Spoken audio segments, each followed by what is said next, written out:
writing for many top publications like the Hindustan Times, the Mint, Forbes, and contributed to other newspapers. He's been involved with marathon training as well.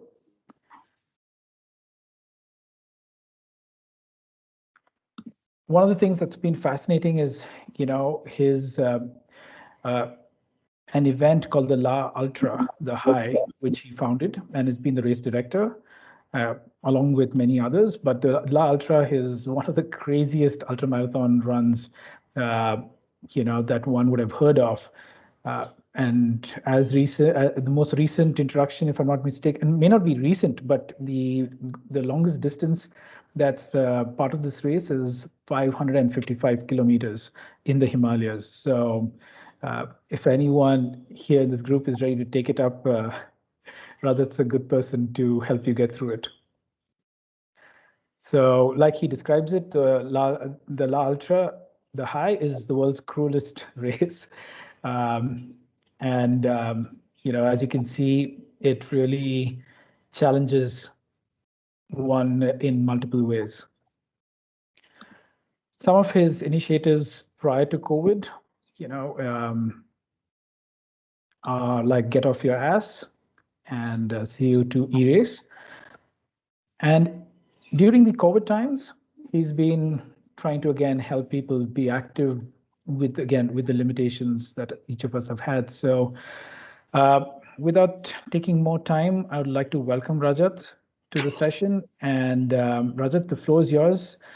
For the audience, please feel free to use the chat box to put in your questions or comments, and we'll pick that up in the second half of our session. So Rajat, the stage is all yours. Yeah, Ken, thank you so much. And thank you everyone for being here.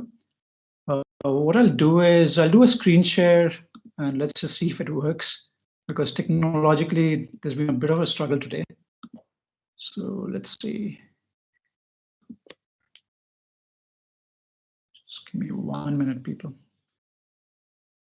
So just tell me if you can see my screen.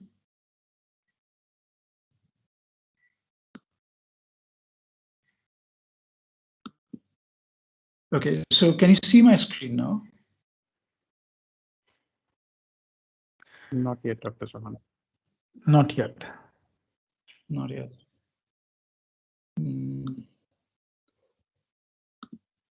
Okay, because it's showing me that sharing. Yes, we can. And is it a full screen or? No. Yes, sir. How is it now? Yes. Tell me. Yes. Yeah. Yeah. Yes, yeah, it's a full screen now, Rajat. We can see you. I mean, we can see your presentation. Yeah. Okay. So yeah, hi. My name is Rajat, and I'll just get on with it. So this is the third pass. This is called Tangla, the race that I put together, and it's a beautiful pass. For people who understand in feet, it's 17,700, 400, 500. And these people right now trying to run, walk at around 16,500 feet. Now, why I start with a slide like this? Because at La Ultra, whatever the world is experiencing right now, when it comes to low oxygen, we have been exposing our participants for that for last 10 plus years. So it's less than 50% at this altitude.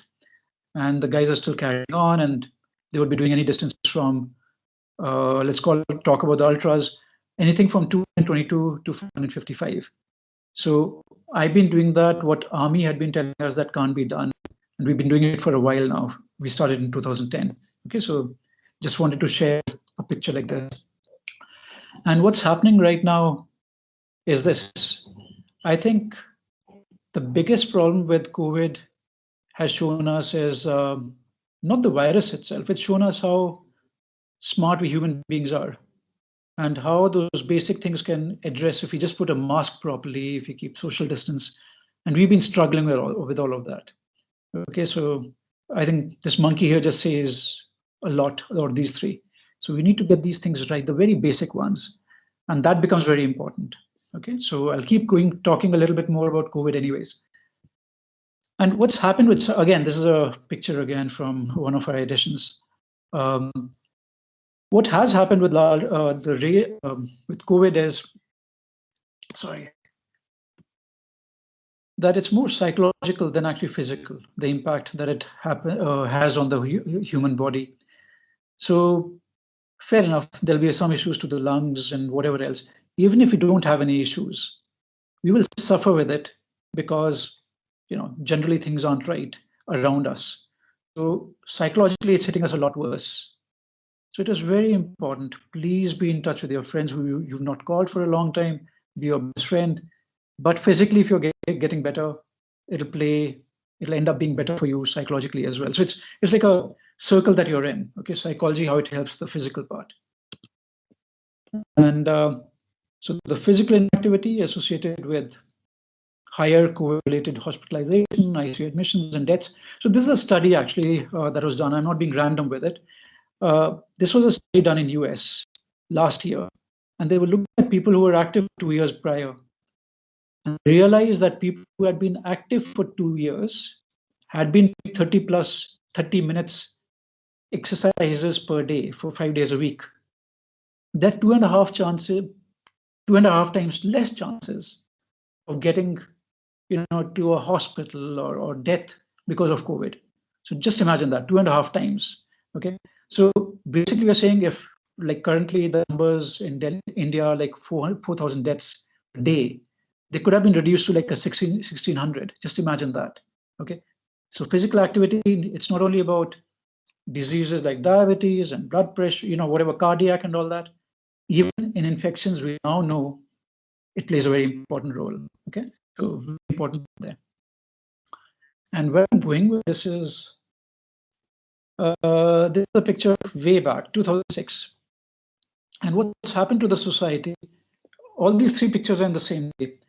And it's my young son who's sitting here on the floor without any support. So, that's what we all are. We by, from birth, and basic instinct is just to be fit, be active. And somehow something happens in life. So the second picture is of actually my cousins. Look how very well-rounded these guys are. And none of them are smiling, and it's my sister's engagement that's actually on. And these are my uncles at the bottom, and, Rajputs and big mustaches and all that stuff. But they can't smile.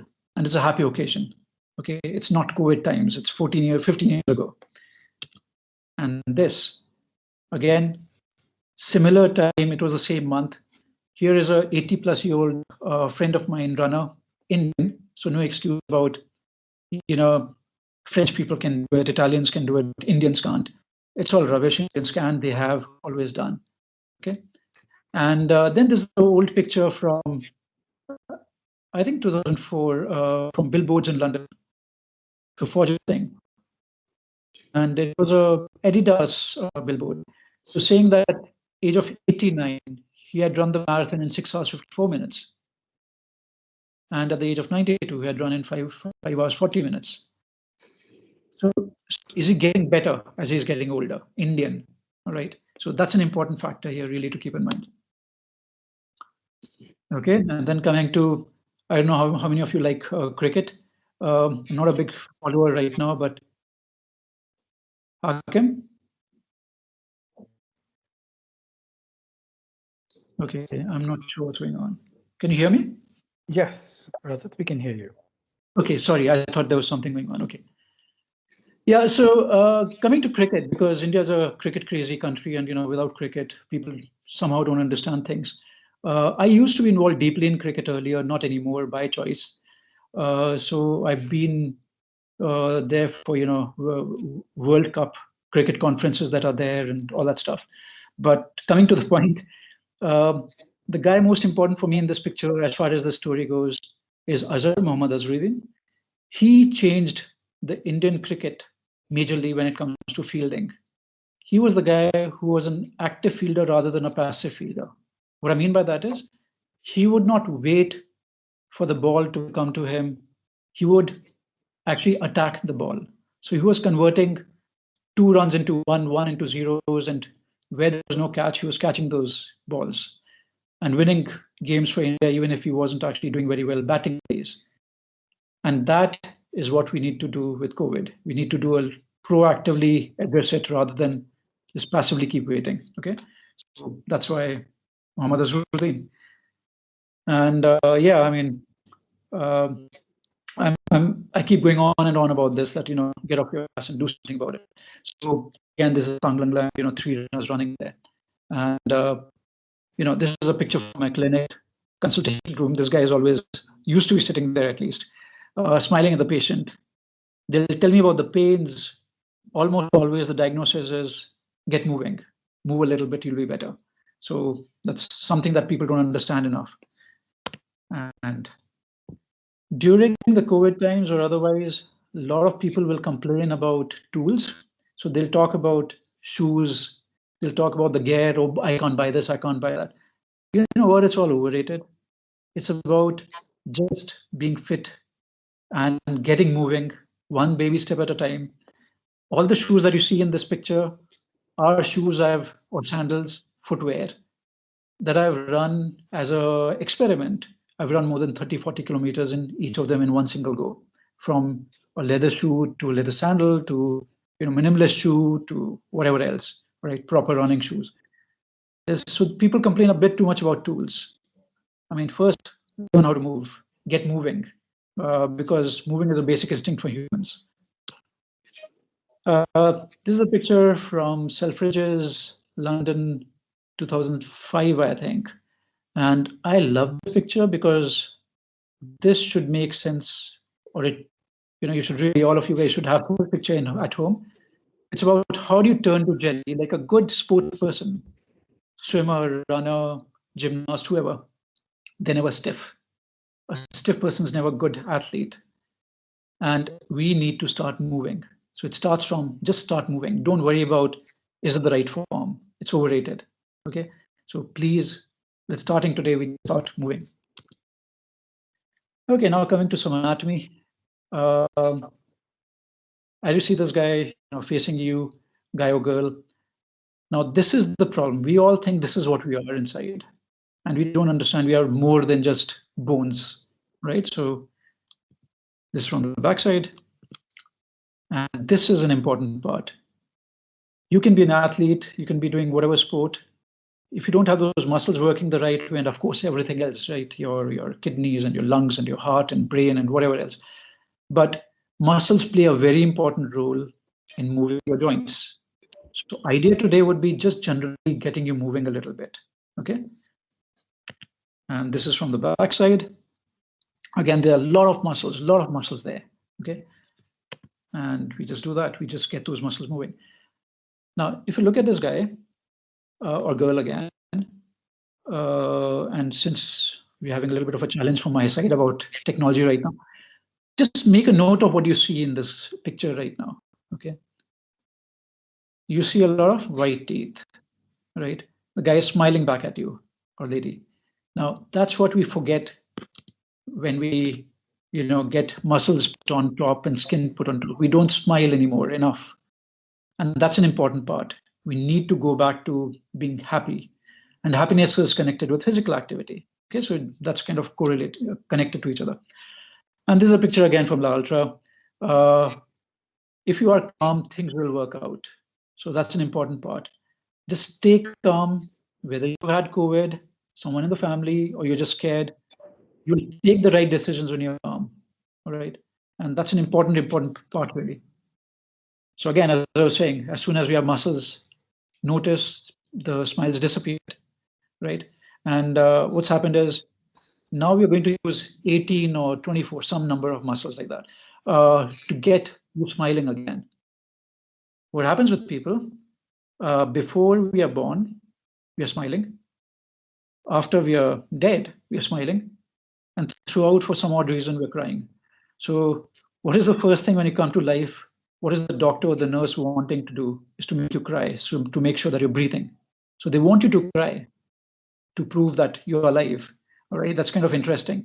And then throughout life, we cry, cry, cry. So the idea is get moving, get smiling, okay? There's the brain. Let's not talk about the brain, or why not? What happens with doctors is we guys forget that people have a brain. We really discount for it. We look at people as if they're a piece of furniture. And then you guys, all of us, make sure that we're not doing things right. Okay? So we just think we're a piece of furniture. Our knee has pain, or a back has pain. Our lungs are not behaving properly. Your mind plays a very important role. Give it its due and get moving. There's a very important connect between the brain and the muscle. You will be surprised when you move. The muscles actually send signals to the brain saying, listen, moving. Imagine a car which has not started, and when it's in motion, there's a message going to the engine, let's get started, right? So it's both ways. It's the brain and the muscle which are working hand in hand. So that's something we have to get started with. Everyone talks about, the very first step is very difficult. Of course it is. But as a group, I mean, the way this, talk is happening today, what works wonderfully well is when groups are formed and then people encouraging each other to move. So that's an important factor, really, when we talk about physical activity. Looking at it from the back, so this is the spine. The green part is where the ribs are attached. When we talk about the spine, there are 24 bones. There's 7 in the neck, 12 in the back, middle back, and then 5 in the lower back. 50% of them, 12 bones of them are where the ribs are attached, is where the lungs are. So if this 50% of the spine is not moving, is not agile enough, your lungs are going to be compressed, constricted in that cage, not wanting to move enough because there's no space to move. And then in this era of COVID, your lungs move better. Okay, so again, this is where the lungs are, and this is from the backside. Notice how much space is being occupied here, and then there's a diaphragm and all that. So ribs are called a rib cage around the lungs. And when we sit with a bad posture, when we're not breathing properly, it is stopping us from breathing well. It's not helping us use our lungs better. And this is pre-COVID times. I'm not even talking about 2020 right now. I'm talking about 2018, 19. We were not doing things properly back then also. So idea is, how do we get these lungs moving? So this is one thing we'll talk about when we get to exercises. Okay, we have to get it moving. One thing you need to remember, again, I'll go back. Look at the number of bones that are there in the spine. There are 24 bones. I repeat, the green portion, which is 50% of it, is actually the thoracic vertebrae, where the ribs are attached, 50% of them. And there are 24 bones. I repeat myself for a reason. They're 24 because they're meant to move. They're not supposed to be just stiff. Your back is not supposed to be stiff. So anyone, whatever your background, someone could be a CA, someone could be a whatever else, right? Amongst you, lawyer or whatever else, engineers. It is important, get your back moving. If your back doesn't move, it stiffens up and it restricts your lung movement. So it's directly, if you think about it, it's directly connected to your lungs, because the lungs are encaged in the ribs, which are then attached to the vertebrae. Okay. And then coming to the front, that's the ribs again, with the lungs there. Now you would argue that, but the ribs are, the lower 5 are not attached to, are not in the space where the lungs are. The diaphragm is attached. I mean, some of you guys are into sports. So the diaphragm is attached, it kind of covers that space, okay? Very important. Again, for athletes or non-athletes or people who've been active before, the picture on the left is with the skeleton, but remember, it's the muscles which are shown on the right, which will make you move. Idea is, together, starting today, let's get moving and then start changing things, okay? And this is at Milan railway station, I don't know which year, 2017 or something. So what I found interesting here was this porter, poor chap, he's sleeping in the daytime because he's just so tired, right? And sleep becomes a very important part. Now, here, this lady is sleeping with a pillow, which is wearing a shirt. So when the husband's missing, this is what ends up happening.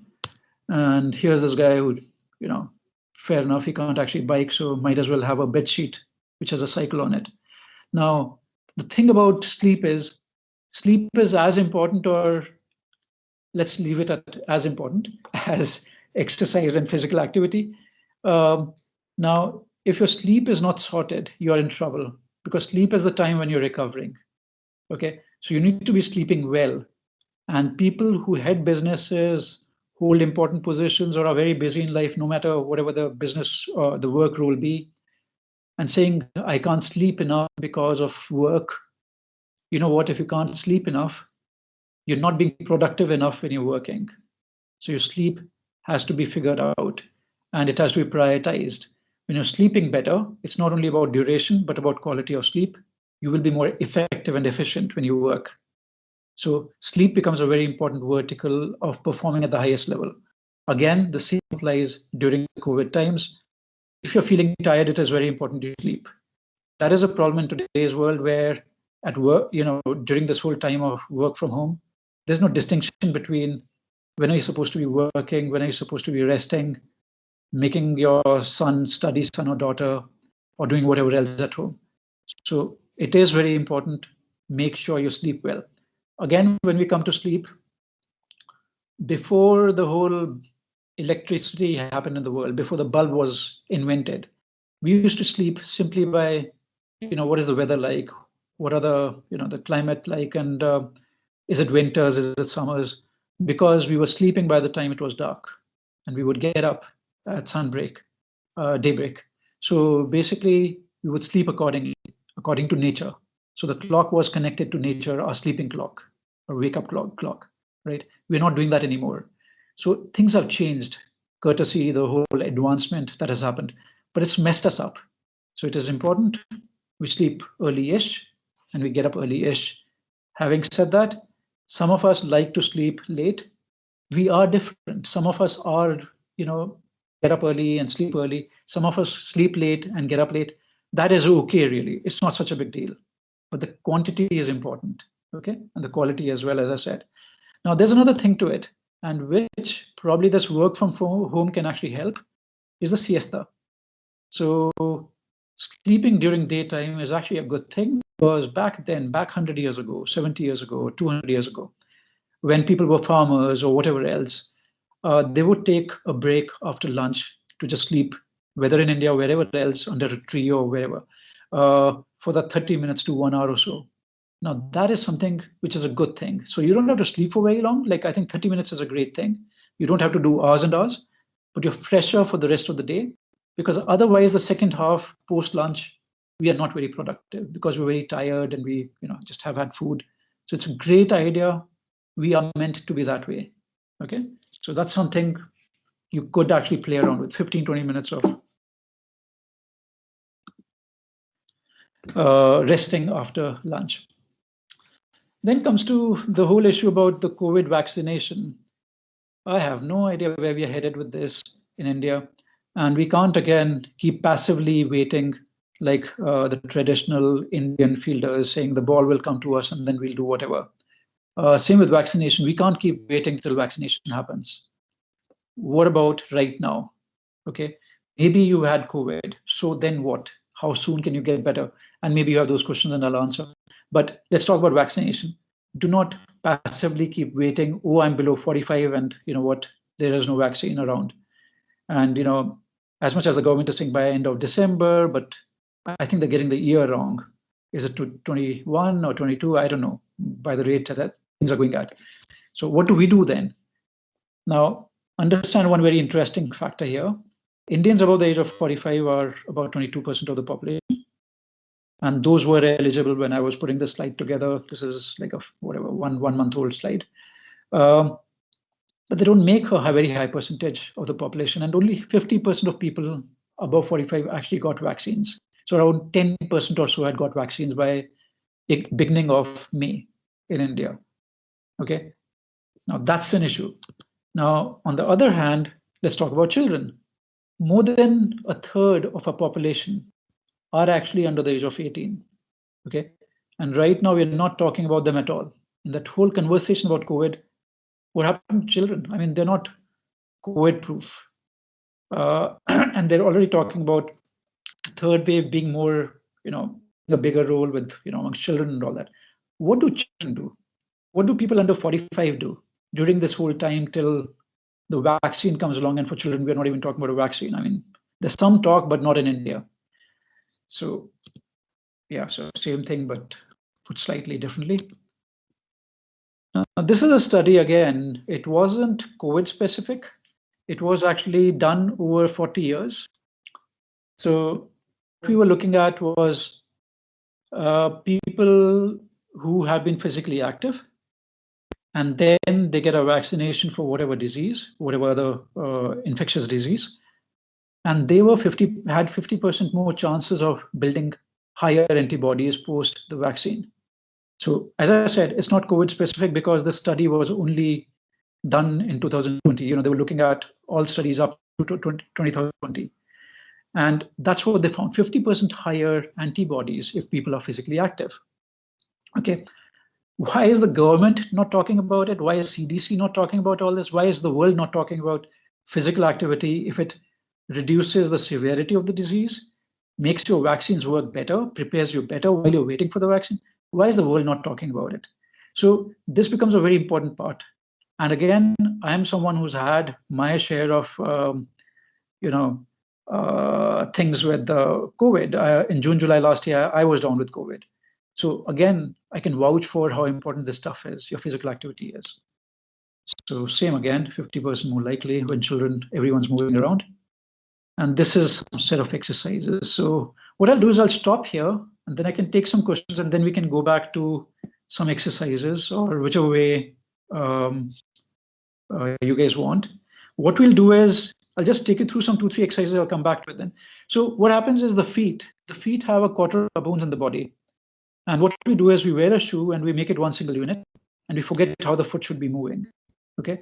So this particular exercise is called toe curl. So notice what happens. From a straight foot, I've just curled my toes and that arc has become smaller. My foot has become shorter. So when I move this, the bones and the muscles and the ligaments and the tendons are moving in the foot. So I'm waking the foot up while doing that simple exercise. It is very effective for your knee pain, for your heel pain, back pain, just when you're sitting around watching whatever on TV or Netflix or wherever. An important exercise. We'll get back to it in a minute. This is heel drops. Today, I want you to guys do just heel raises. So you'll just be standing and you'll be going on your heels and then down again. So just this is a heel drop. And squats. Squats are like the kings of exercises. Easy to do wherever you are. You can do it. You do it throughout the day and you don't realize it. When you sit down, you do half a squat. When you get up, you do half a squat. Now that's the thing. We need to combine it together and it becomes a squat. So don't worry about, oh, I can't do it. Anyone can, and you do it already. And yeah, the secret to happiness lies in how low can you go with these things. So low expectations, as we all have realized, governments and all that stuff. Okay, so low squats. And if any questions, now you can start.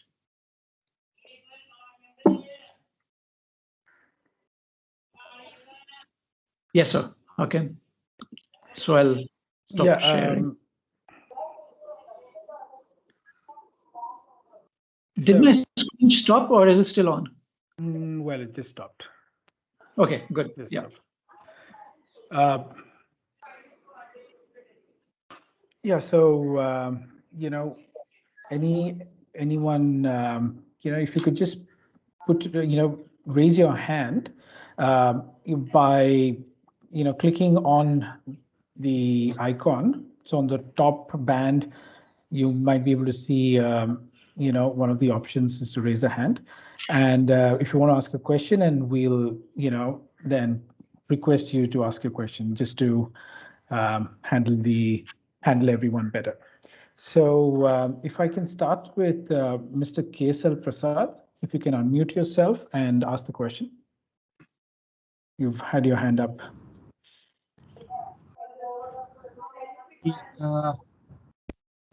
Good evening, Doctor. Good evening, sir. My question is pretty simple. As probably you will be answering it down the line. I am not aware, but see, in COVID, most of us are actually are sitting in the home, yes, sir.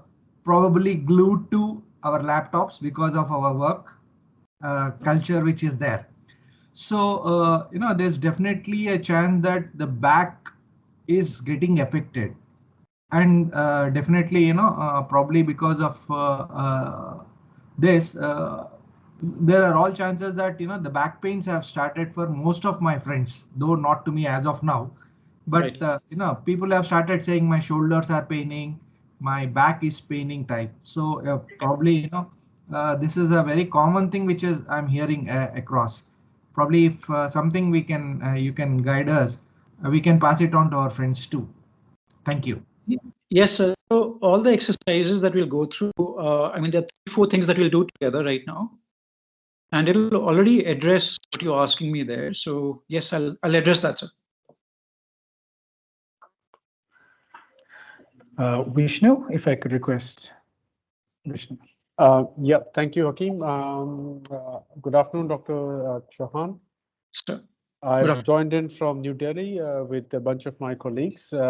First of all, my compliments to the team at Myrtha Pools and to yourself to host this program, which I think is very topical and very useful. My question is very simple, that you mentioned that sleep is very important, and I totally agree with that. And as much as I've read, people say that 7 to 8 hours of sleep is must for the recovery of your cells or your body in general. On an average, I clock no more than 6 hours of sleep, long-term average. And I do not feel sleepy because of the, let's say, the short sleep schedule of mine. And I'm as active as the next person, both physically and work-wise. So my question to you is, what could go wrong? I'm at a tender age of 46. So what could go wrong in future if I'm not able to make up for this, 6 hours or the sleep deprivation in general? So there's nothing wrong if you're getting up fresh in the morning, if you are feeling fresh when you get up, and if you're not feeling tired, if you're not lethargic in the morning, there's nothing to worry about, because when statements are made, policy wise and all that, they're very generic statements. They don't apply to the whole population in any case. So there will be 10% who need more sleep. There will be 10% who will need lesser sleep. So what is important is the quality of sleep. If you're getting up fresh, I have no issues with it whatsoever. About the tender age, it's just a number. So don't worry about this. Whether it's a 46 or a 66 or whatever age it be. Please stay active. That is the trick. These numbers don't mean much in any case nowadays, because it's kind of turned on its head how fit someone can be at any of these numbers. So no issues. If anything, if I may, I actually ask, stress-wise, how are you when it comes to stress at workplace and personal life? What is the status there? Okay, I have, since some of my colleagues have joined, they might give a different answer to you offline. But no, I mean, for me, stress is a very temporary thing. It comes and goes. It's not something that I take over to the next day. And I'm talking about stress at work and at home both. So I don't keep a backlog of it at all. And that's the reason why I like to do something physical every once in a couple of days, because it just takes my mind away from just about everything. Whether I'm running or cycling, I'm just looking at the road and I'm looking at my watch or something. I'm not thinking about anything else during that 1.5 hour or sometimes 2 hours. So I do not have a stress problem. I feel I do not have a stress problem, but then we'll talk again in 10 years. No, we can probably talk offline as well, but but what I would suggest is there are 4 verticals. So as far as we go about, the whole fitness and health and all that, effectively, so we're talking about 4 verticals that we need to address. One is this whole thing about physical activity, the movement part. Then is nutrition. Then is sleep. And then the one that is not being paid enough attention to and is really coming more and more to surface is the stress. And if you're feeling great on, you're recovering well enough, and if you're feeling, hey, listen, you know what, stress is not a problem, it's all good, sir.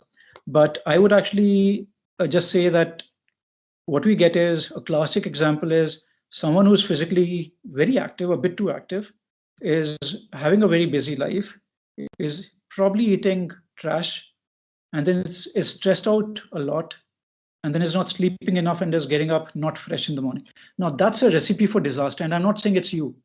I'm just saying that ends up being a recipe for disaster for a lot of people who we think and envy that, hey, listen, so and so is very physically active.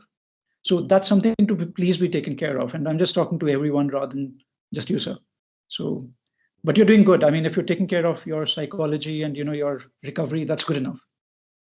Okay, thank you very much, doctor. I appreciate the point that you made, and I totally agree with it. Thank you very much. Right, sir. Pleasure. I would request Mr. Hosur, who's joined us.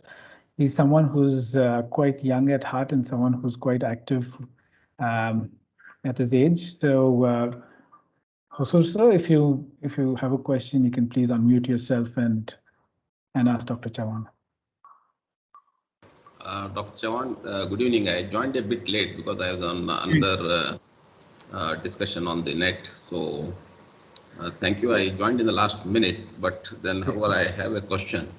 I am now 68 and keep myself quite active and fit. So this afternoon after my lunch, my son came to me, who is also into trying to do the Ironman and all that. So he brought an fit by equipment and said, you please stand on this and I'll tell you how good you are or how fit you are. So it showed a lot of parameters like BMI, body fat, subcutaneous fat, visceral fat, body water, skeletal muscle mass, bone mass, protein, BMR, body age. So all these parameters it showed in no time. How accurate is this machine? So a couple of years back, they were pretty pathetic. They are getting better.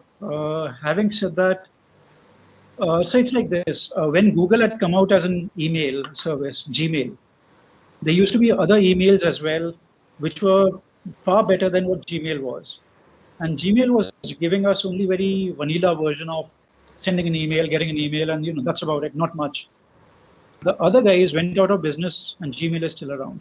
What I'm saying is, I think people are overcomplicating matters. You just need to, the four verticals I was talking about, sir, if you're talking about movement, it is very important. If someone is very obese and is now starting to get better, physically active, that person is doing better than someone whose BMI is very good, or BMR is also very good, but is inactive. So the idea is, are you getting to start moving? Now, these machines, these gadgets will not do justice to what I've just raised here, because majority of the people have that problem. So again, I'll go back to the eating part, sticking to normal Indian vegetarian diet, North Indian, South Indian, West Indian, whatever it be. They work very well. Sleep, sir, I was talking about sleep. These gadgets are not doing a great job as of right now, talking about have you slept enough? Even the rest of them I'm talking, even the Apple Watches and that. So they're working, it's work in progress, but it's only work in progress. The one they totally miss out on. And so today, so while I was at Ashoka, so I was a director for sports at Ashoka University. There was a bit of an eye-opener for me that up to 60% of students who are 16, 17 years old, 17, 18, they had psychological issues. As high a percentage as that. I mean, you would imagine they'll be happy in life and all that.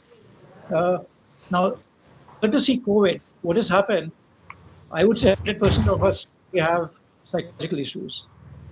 So what I'm saying here, again, these gadgets are missing out on something which is a very important part of the tool that I'm talking about, the fourth leg, if you can call it, of the tool that I'm talking about. It's totally missing it out. So for me, common sense is far more important. Applying that. What is happening, sir, again, since you missed out the first part, so I put a race together in Ladakh. And in Ladakh, we make people run 555 kilometers, 555 kilometers. And when people talk about COVID, I have been exposing my participants to COVID-like situation for the last 10 years. Some people say this whole thing is created by me or whatever, this whole COVID, like it's kind of trying to promote my run. It's not, definitely not. But low oxygen, we have low oxygen in Ladakh. And what we use is we use common sense there, saying how fast you should be running at a particular time. We are using SPO2 for last 10, 11 years now. And I let people carry on if someone is feeling clinically fine. So again, common sense. I'm just talking about common sense, sir. The tools start failing. You know, we have all the gadgets up there, they start failing. And a stethoscope comes into play, just a touch comes into play. You're seeing someone, how the movement is happening, it starts telling you a lot more. And why again, I say, because you said about your son, Iron Man and all. Sir, I'm talking about the most extreme event that is out there. You know, 555 minus 10 degrees or 40 degrees, and, you know, less oxygen. And it's all common sense based. So it's overrated, sir. The tools are overrated. I used to wear a heart rate monitor 15 years ago. I don't wear it anymore. And I still can do like 21 kilometers in say 1 hour, 30 minutes and all that, sir. 25, I think. And I don't wear a watch when I run. I wear about a heart rate monitor. So overrated, in my opinion. Yeah. Thank you. Thank you, doctor. Thank you. Yes. Thank you, Jesus, sir. Radhika, if you can please unmute yourself and ask your question. Sure. Thanks, Hakeem. Hi, my name is Radhika. I must interject and say that I appreciate the humor through the session. And my question is a little drab, but is important enough. I have historically been challenged with neck, shoulder issues, like maybe the last 7, 8 years, because I think my work has always been extremely intensive with computers. I've been fairly active. I want to say, I mean, nothing remotely as close as what I witnessed today in your presentation, but fairly active in terms of I do regular workouts. Even now, I work out like 4 days a week. I do short walks maybe twice or thrice a week. So I'm fairly active in general. And even then, I still feel like my back and neck keeps bothering me. For a week, and I can feel a pain, maybe not an intense pain, but like I know it's not normal. I know I'm not feeling area probably like what can I do in terms of just being able to manage it slightly better as well as understand what is happening. Yeah, just 1 second, Radhika. Okay. I'll tell you, this neck pain, shoulder pain, as you said, it's courtesy, the computer bit anyways, long sitting hours and all that. So one very simple advice is not necessarily very practical, but very important one is actually take a break every 30, 45 minutes, figure out a reason that you have to get up, get your water, go to the loo or whatever, start working on it, because the biggest problem we've discovered is it is not necessarily the chair or the table, it's you that causes that. Okay, so what I'm getting at is the ergonomic furniture. Ergonomic furniture is overrated. Okay, so it is how we use the body. If that's not ergonomic, we're in trouble. So yeah, so that's the thing. So get moving, please. The other thing about exercise, even before exercise, I was talking about the other issues that people have, which causes more of a problem, is sleep. You need to be sleeping with a pillow under your neck. Pillows are meant for neck, not heads. And we all use it for the head. I'll tell you why, because if you look at this guy, so everyone has bones in their closet and I have to.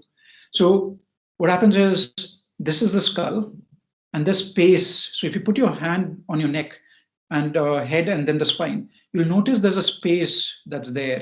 So your neck is kind of, your head's going further back, your back's going further back, and the neck's a little forwards.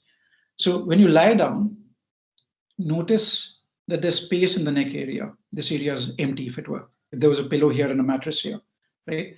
So what I'm saying is roll up a towel or a small pillow and put it under the neck. It becomes a very important part. Your neck is the one that is connecting your head to the rest of the body. When you're sleeping, if your neck is still overworked, it's struggling to hold the two together, your head to your neck and all, your head to your rest of your body and all that. What it does, it causes tension around this part of the neck, the upper back and the neck area. And you get up with a very stiff neck in the morning. Some people do, most people do today's. So please have a rolled up towel, almost like the pillow that we use in the flight. So support the neck. Why I say that is because 6 to 8 hours we guys are sleeping. That's a third to a quarter of our lives. So we need to get that right. We need to figure that part. Okay, so that's one part of the story. The second is learn to let go. So a lot of people who are exercising tend to stiffen up. Okay, I had intended, and maybe how can we can actually do the exercises in the next session or so. But one idea was actually teaching you how to let go, right?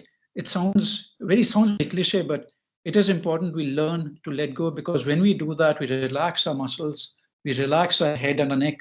Otherwise, you're tensing it up, right? And when you tense it up, you're causing those muscles to be hyperactive. And when they're hyperactive, they complain and they cause pain, okay? Also, what happens is people who exercise, and exactly, Radhika, the way you've posed this question, when people are active, they're active only for that half an hour or 1 hour. What about the 23 hours? We need to figure those. And that's why I spoke about the sleep part. You have to just kind of do this little movement. You're moving your shoulders back and forth. You're just doing, there's an alphabet exercise that I keep talking about. You're moving your upper spine very well. You're getting up. You could be doing heel raises. You could be doing squats. What I'm really saying is it's not only about when your workout schedule is happening, right? What about the rest of the day? Get moving, because the spine, the shoulders are meant to move. They're not supposed to be just stiff, using a phone, which is only, technology wise, only like a 15 years old or 20 years old only.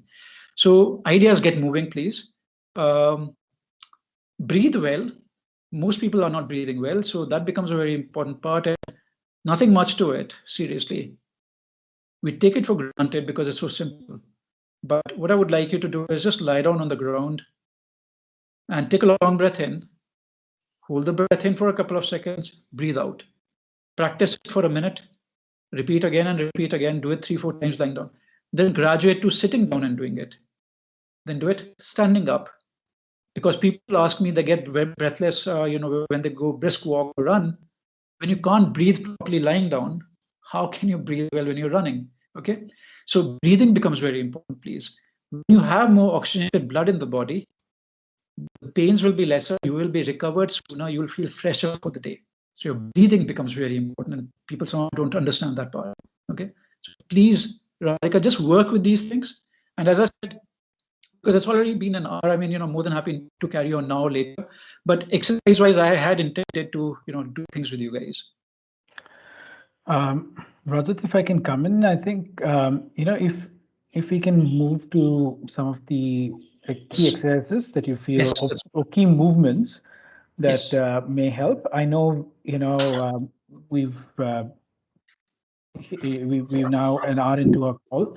I'll just request the audience to bear with us for a little longer. We'll get a few movements covered by Dr. Rajat, and then look at taking up a few more questions after that. Yeah, so what I'll do is I'll just take you through one second, just trying to put my computer on charger. Okay. Right, so, okay, guys, so what we do is,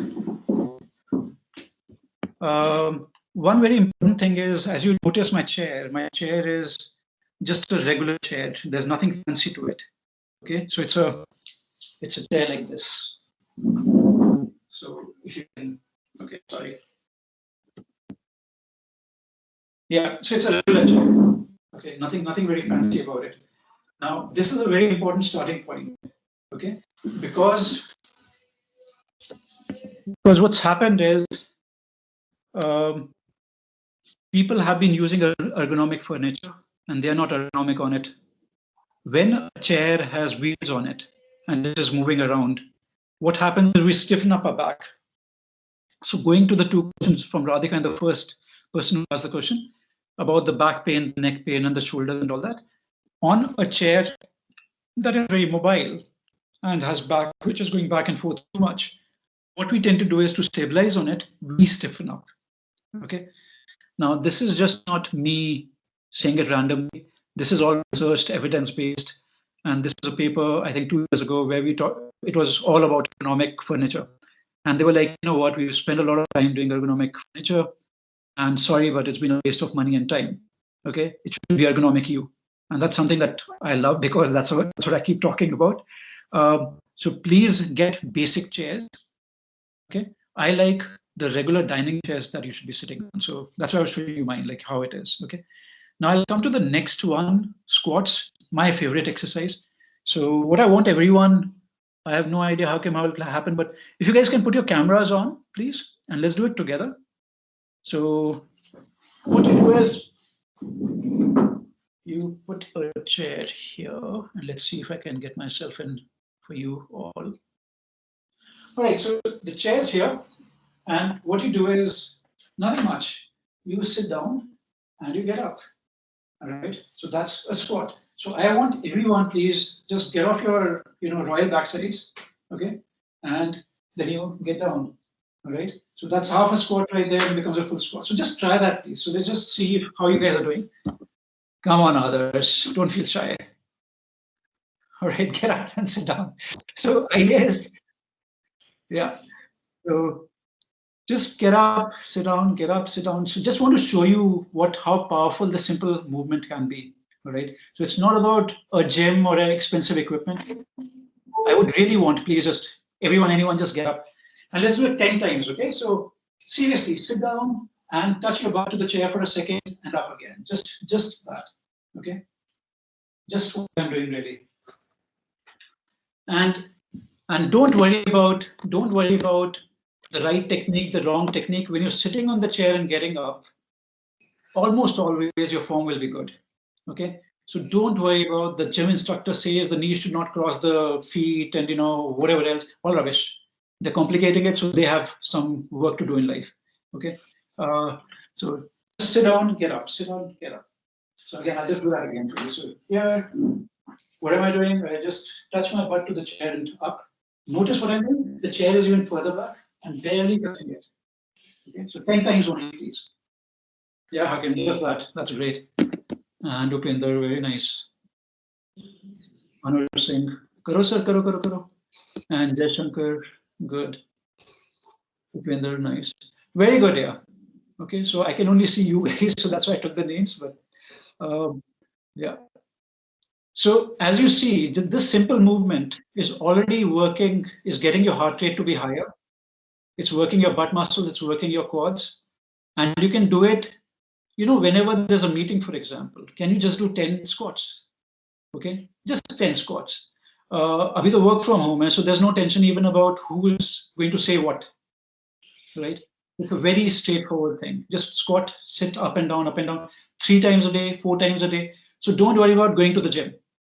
It's easily doable throughout the day, whenever you want, okay? And we'll come back to squats in a minute. The next thing I wanted to do is toe curls. So our feet, this guy here, here, like that. So our feet have a quarter of our bones, okay? 25% of our bones are in our feet, okay?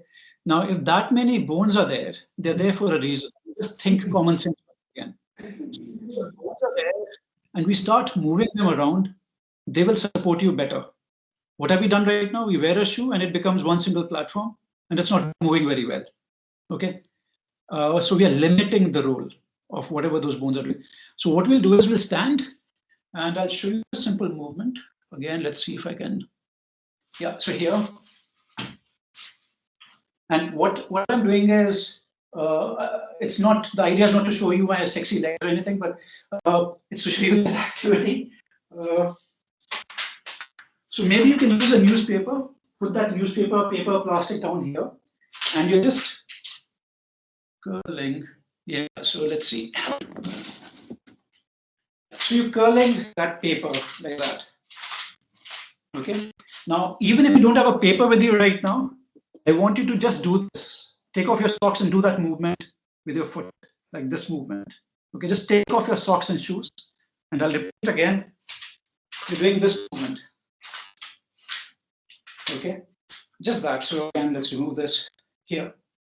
This is all that you're doing. Okay, this movement. So I'll show you from this side, like that. Okay, so each time you go, hold it for a couple of seconds down again. Okay, so there is a paper. What do we do? This movement here, hold it, and let go. Again, hold it, let go. All right, and it'll surprise you. And it'll surprise you that you know how it'll actually start tiring your leg when you're doing that simple movement. Okay, so that's the second thing. And again, what happens with this is left versus right. Almost always the right-handed people, right-legged people, it'll be your left leg which will tire sooner than the right one, and it'll feel awkward. It'll be like, how am I supposed to do this? Right? What am I supposed to do? So some of us could be feeling that as well. All right. So simple exercise, please do. So heel raiser, sorry, the toe curls. The third exercise, everyone can. Rajat, how many repetitions? I mean, how many repetitions? Yeah, yeah. So repetitions, as much as most of my colleagues and I myself would tell you do 10 repetitions 3 times a day, you know what? It's from middle of nowhere. I mean, it's from thin air. We talk about those numbers. They are of no significance really. So till you feel tired, till you get fatigued. So it could be like after 10 times, after 15 times, you're getting tired, because that's where the work is happening. So if you're not feeling tired, it's useless, right? So same goes for squats, for example. So squats, when you're doing, you'll be tired after like a 10, 15 kind of a thing. Hey, good, yeah, well done. Because the bigger change happens when you start feeling tired. To begin with, Hakim, I would say 10 is a good number. Just do 10, because right now we are just getting started. But then we start pushing to fatigue. And it's not necessarily about being an elite athlete, but till that fatigue sets in, we are wasting time doing an activity, because that's where the adaptation happens. Okay, not complicate, but that's where the changes happen really. Okay, so the third exercise. Okay, so the third exercise is about heel raises. Actually, no, I need to show you my legs also. All right, so what is happening here is you're standing. Sorry, I'm just trying to figure out where would you see me? So here, and have a chair or something next to you, because I want you to not fall down and become my permanent patient. So you're just going up and down like that. Okay, so here, notice how I'm going off my heels and I'm coming down on my heels. Right? Right. So again, I'll just do that a little bit more. Wait. Yeah, that should be better. I think. Yeah, see, that's better. So you go up on your heels, moving down on your heels, and let's do it 10 times, okay? And again, it'll surprise you, this simple movement, when you're doing it slowly, not fast. And go very slow when you're going down, okay? And it's tiring your calf muscles, okay? And just carry on, just carry on. And again, as Hakim asked, 10 times, 10 is good, all right? The way to progress with this is bend one knee, and then you're doing with single leg, try single leg, and try 10, and you'll be surprised. Suddenly you can't balance yourself very well, okay? And try the other one. So same again, and notice that probably your left is weaker, feel awkward when you're doing it, okay? Now the thing is, you know, we are not kangaroos.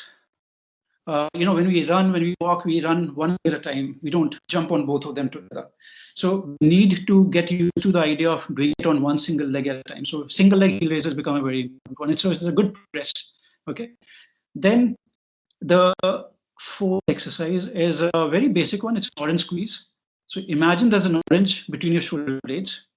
Okay, so there's an orange. If you want to have a mango, I mean, it's summertime, maybe you want to have a mango.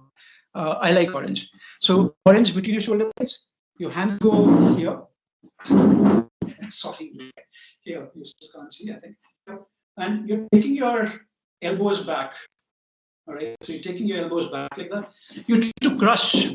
Idea is, let's be closer. So when this movement is happening, And don't shrug your shoulders. So let your shoulders down. You're just crushing that orange and you're coming forwards. And you're crushing that orange and you're coming forwards. All right. Now, why is this a good exercise? Again, if you notice all the exercises I'm giving you, they can be done anywhere. They can be done at a workstation. They can be done at home. They can be done while you're on a date. I don't know, anything. All right. So simply just crush that orange and forwards again. Crush that orange and forwards again. Okay. Now, what you're doing with this, now, why I like or love this exercise, because when we use the phone, we are actually like that. So we are like that throughout the day, right? What this is doing is this is activating the upper back. And Hakim would, all of you would actually relate to this a lot. Swimmers, when they come to me, elite, professional, youngsters, all that, the shoulders are here, right? Because if they've been doing a particular stroke, that's where they've got used to, right? And this is something that I never miss out on. You know, when I see a swimmer, this is what I end up seeing. Like, you know, what are you doing? So same with the phone, same with the laptop and iPad and all that. If your position is going to be here, we have to unwind. We have to undo all that. So suddenly this whole orange squeeze thing. Okay, I'll show you from the side. Actually, that's important. All right. So it's a very small movement. I was not doing this. I'm starting from here. And all I'm doing is this, and forwards again. So it's like an inch or two movement only. And I crush that orange and forwards, and crush that orange and forwards, right? And do it slow, please. And it'll surprise you when you do it even 10, 15 times, a simple movement. It seems very lousy thing to do, right? But when you do it 10, 15 times, you'll be like, hey, this works. So this becomes very interesting for me. Yes, we can do push-ups. Yes, we can do all that. But these are very functional, very simple things that just wake you up in the middle of the day. I repeat, I mean, you know, going back to Radhika's question, please, it is not enough if you are going to the gym, which is good, which is better than most, but it is not enough. What we need to do is we need to come up with, if you notice what I've just done with you guys, I made you move your feet, which is a quarter of your bones and muscles and ligaments and tendons. I made you go on your heels up and down. Your calf muscles work like a second heart for the human body. Okay. Now think logically. I mean, you guys in the business of, you know, Myrtha, most of you guys. If there's a building, where would you have the pump? At the base of the building or at the top of the building, right? The human body is designed in a way where the heart is at the top. Okay. So what happens at the foot area? Your calf muscles are supposed to be your second heart of the body, by the way. Okay, so it's a pump again, right? So when you do heel raises, it's pumping the blood back again. Okay, so that, you know, some of you would have noticed when you stand for long, your shoes become tighter because all the blood is pooling down there. So when you stand for like 5 hours, 6 hours, and all that, your shoes are getting tighter, because your feet are swelling up. Okay, when you simply do that heel raises during long meetings, for example, okay, while you're standing for a bus or a train or something or a flight, heel raises, please heel raises, because it doesn't even seem like an exercise, right? Heel raises. So very important. Coming to the squats, when we talk about the two most important exercises for the human body that are very important, squats is one of them. It works the lower body like no other exercise. Okay. So when you work at just sitting on a chair and getting up, you're doing an amazing job. All right. So please start with the squats. No questions to be asked. The top one that I'm giving you, the orange squeeze thing. It seems very silly, stupid thing. Again, because of phones, the neck pain that are happening, it'll start undoing all that. It'll start getting the upper back moving. But it is a precursor. It is just the beginning of, if you were to do a good push-up, and if you can't do this movement first, don't do a push-up, right? And push-up is the second exercise. Between the push-up and the squats, you cover the whole body very well, by the way, all right? Or pull-up. So squat push-ups become a very important exercise. So we're building up to that. I didn't want any of you guys to do that right now because all the boys here, let's call them boys, ego-wise, they all will think that they know how to do a push-up. I can bet with all of you guys, unless you go to the gym on a regular basis, not one person can do a proper push-up, one single one. Right? So So we need to start somewhere. And this current squeeze is an amazing beginning to it. And how we progress with it, we get on to a wall push-up, we get on to a table push-up, a chair push-up, and over a month or so, you can be doing a good push-up on the floor then. Please never rush. Again, what works really for my business is people, when they're not ready enough and they start doing things, which is very good, they create permanent injuries. And when they do too much too soon, I mean, so in sports, that's a classic thing. They do it too much too soon, and it's good stuff. So they become permanent patients.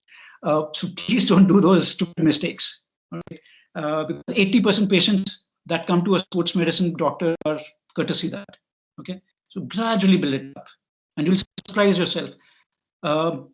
In running, for example, my classic line when someone comes to me, hey, listen, I want to pick up running. I will tell them, if you want to pick up running for a month, don't run. For a month, build the base. And when you build the base, then you can do whatever you want with it.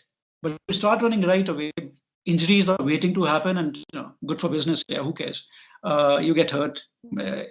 Besides you, it's good for everyone else. So, so please don't get hurt. All right. Breathing. Yeah. So breathing and one more. One second. Last two things. Yeah. So. All right, so if you don't have this, please get it. It's called a respirometer. Okay. In today's world, COVID times, everyone should know this. But I like it. I've loved it a lot even before. I made a video of this thing a year before COVID happened, and on YouTube. So I make a lot of videos, and I make good content videos, I think, and they do rubbish. So there'll be like 2 views, 5 views, 10 views, that kind of a thing. Okay. And I had done one on respirometer. That was a year before COVID happened. And it's a few lakhs views that are there on this respirometer video. Okay. The reason I like it is it's an instant gratification tool. You get the results right there. So the blue ball goes up, the yellow ball goes up, the red ball goes up when you blow in or out of it. So you know what the results are of an exercise right there and then. So it's a great tool. It's a great game for all of us. So there's this tube here, and when I breathe in, the ball goes up, right? And you're supposed to hold the balls up for 5 seconds, build it up gradually, just hold it for a few and let it down. And when you reverse it, you can do the reverse. So basically now you're breathing into it. So I mean, don't worry, there are only 2 options. So try breathing in or out, do the reverse or whatever you just done here. And the idea is it's a great lung resistance exercise. Okay, it's an amazing lung resistance exercise using this tool, which is from 250 rupees to 500 rupees. Okay. In the US, it's, I think, $50. So I think that is one business that, we can probably get into. But very, very good lung exercise tool, this one. It's called a respirometer. Okay.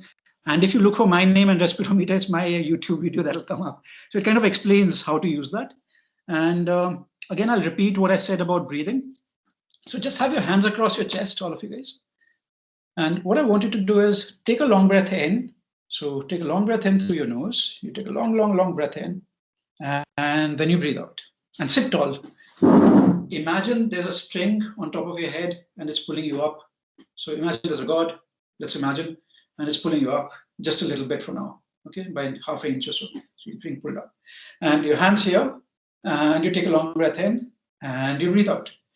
Don't worry about your chest expanding, your stomach expanding. Jo bhi yaar. Take a breath in, hold it for 2 seconds, and breathe out. So your lungs are like this. So if you see them from the top, your lungs are like this. Okay, so there's a rib. So there's a rib on the left, there's a rib on the right. It's like a bucket handle, and the lungs are within. So when your bucket handles are down, the space, the volume is lesser. When your ribs are here, there's more space within. So the idea is I'm trying to get those ribs moving up and down, that bucket handles, multiple bucket handles. Okay. So again, as I said, whether chest expands, it's okay. Whether it's stomach expanding, it's okay. Your hands should be moving up and down, and you'll realize there's some movement happening from wherever. Okay. So hands here, long breath in, and you breathe out. Long breath in, and you breathe out. So again, if you're someone's trained in yoga and you would argue about diaphragm going up and down, it doesn't matter. I just want higher volume of air to go in, higher volume of air, comes out. Now that becomes a very easy exercise to be done anywhere, everywhere. When you get the hang of how to do it properly, you don't even have to have your hands here. Just take a long breath in, long breath out. Okay, you don't have to have your hands here. This is just a feedback mechanism, your hands here. Okay, so those are the 4 or 5 things that I really wanted to share. That please do these. Bruce Lee said something very cool. I like that quote from him. He said, "It's not who I'm afraid of is not a guy who's practiced 10,000 kicks. I'm scared of a guy who's practiced that one kick 10,000 times. Because if I get that one kick, I'm done, right? So it's about basics and repeatedly with discipline, carrying on doing it. That'll make all the difference. All the thing about, those technically doing whatever with an exercise, it's overrated. Yeah, it's overrated. It's to sell something, and that's why they complicate it. So we don't have to complicate anything. And just keep it simple, please, and you'll do very, very well. Hakim didn't ask, but I'll just answer one thing, which was when we were talking earlier about some people recovering from COVID, some people's friends or family members recovering and all that. A little story of mine, and I had it in June, July. Before that, I was running pretty decent. I was doing 4 minutes for a kilometer and all that. And COVID happened, went for a toss, and it took me 6 months to get back. But I kept pushing it a little, only a little. The mistake that people are making is there are 2 folds. One, people are not doing enough physical activity after COVID, wrong. The other set of people are doing too much. They think as if nothing happened in between. Okay, both are dangerous, right? Even if you were not active earlier, please get moving. It is crucial, as I tried explaining in this talk. But don't think nothing's happened because your body's been hit. I would say anyone going to the gym and who stretches his body, I would say you need to cut down by 15%.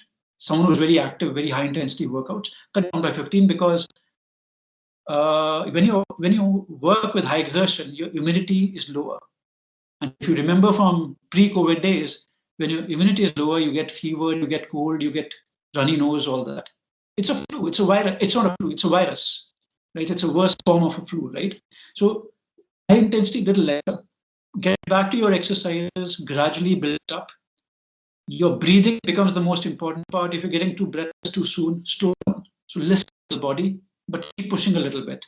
Okay, and that's really the biggest advice I can give for people recovering from COVID. That gradually get back, please get back, and start moving. Okay. Okay, that's it. Yeah. Fantastic, Dr. Rajat. I really appreciate these points. I also appreciate the patience of everyone who's joined us today. I know we've exceeded by close to half an hour. Doctor, if anyone wants to reach out with more questions, would you mind sharing your contacts in case they want to reach out and ask more? So it's my full name, drrajatchauhan@gmail.com. So yeah, please, Hakim, why don't you then just share with the gang that whatever my details are? Sure, we'll do that. Yeah. So is there anyone that has a last 2 question? hands up. There are 2 hands up. So.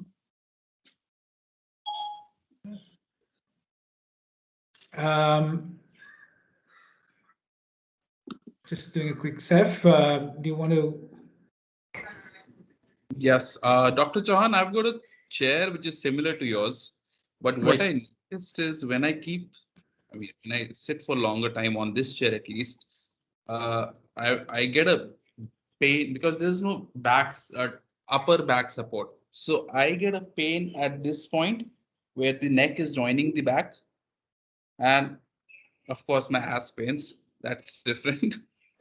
So what do we do about that? So the thing is, both are relevant points. So jokes apart, one thing is when you sit on a chair like the one I have or the one you're talking about, when you sit down with your butt all the way down in. So you're basically all the way in, and then when you're sitting, you do not need the upper back support. By the way, it's overrated. right? If you just have a support which is just the butt area and all that, if you have support around there, you notice that you're, by the way, you're pretty well, you're pretty solid then. You don't need anything higher up. Okay. The other thing we can do is we talk about sitting like a tripod. So then if you're sitting on the edge of the chair, have your feet in a way where it's an equilateral triangle. So basically, the gap between your feet is the length of your thigh. So equilateral triangle. I mean, I was decent in maths at one point. So it's three sides which are equal. All right. So when you do that, and your center of gravity within that equilateral triangle, so you're a little here. So you're a little leaning forwards, and you imagine again that imaginary quarter pass, put that slightly up, and this is where we are. And it's a pretty solid position, by the way. If I were to start pushing you down, your back will hold it very well if you hold that position here. And that, as I said, the center of gravity right in middle of this triangle. You're pretty solid, not going anywhere with it. So I would actually do between sitting at the edge, the equilateral that I spoke about, and then sitting all the way back, half an hour this way, half an hour that way, already gives you variation. What we know today is long sitting in any one position isn't a great thing. Keep changing your position, keep changing your workstation. Those are things that we keep going on and on about nowadays.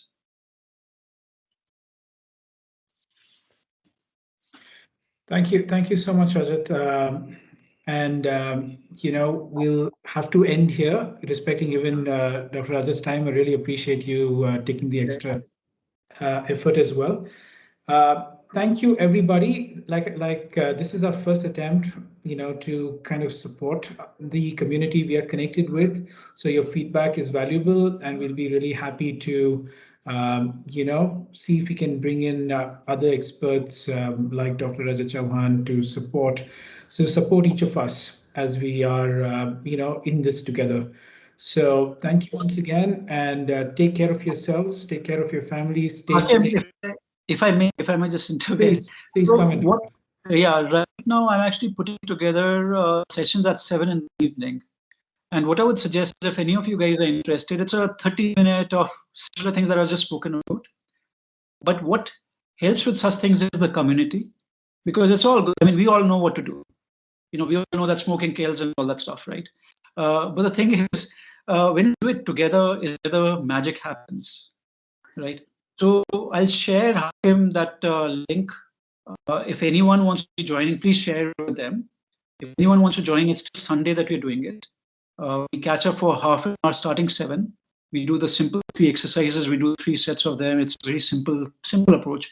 But people have been benefiting a lot, and that's why I say that please, I mean, happy to if anyone wants to show up. Okay. Fantastic. I think that's great. So please share that share those details, Dr. Rajat, and I'll share it with with everyone who's joined us today.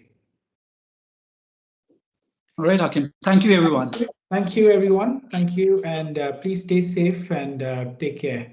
We hope to see you again soon in person.